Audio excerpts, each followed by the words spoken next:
10 ብርና ሲጋራ ይዞ የኔት እቺን ብር ቤተክርስቲያን ታስገቢልኝ እንጂ ደግሞ ጀመራችሁ ሌባ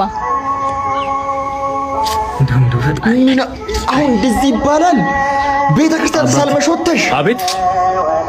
እቺን ብር ቤተክርስቲያን እንድታስገባልኝ ነበር እሺ እኔ ምልህ እዚህ ድረስ ከመጣ ለምን ራስ አታስገብቱ እኔ ልብሴ ቆሻሻ ነው ዘበኛው ማያስገባኝም ደሞ ጥፋቴ ብዙ ነው ግባ የኔ አባት ይኸውልህ ወንድሜ ፈጣሪ አይታዘብም ምን መጣው ሁላችንም ስለቆሸሽን ለመንጻት ትክክል ጠጋ ብለህ ለምነው ይቅር በለኝ በለው ሸክማቸው የከበደ ሁሉ ኑ ብሏል ሂድና ሸክምህን አራግፍ ግን እኮ እኔ ሁሌ ነው ስተት ምሰራው ጴጥሮስ ሁለተኛ ድል ስለተሰጠው ነው ጻድቅ የሆነው ሂድና ጠጋ በል አትፍራ ለምነው ይቅር በለኝ በለው እሱ ይወዳል ጎሽ እንኳን ጣልከው ና በል ወንድሜ ና አብረን እንግባ ወይኔ አንተ ምን አይነት ልብ የሚያሳርፍ ፊልም አሬ ቪዲዮ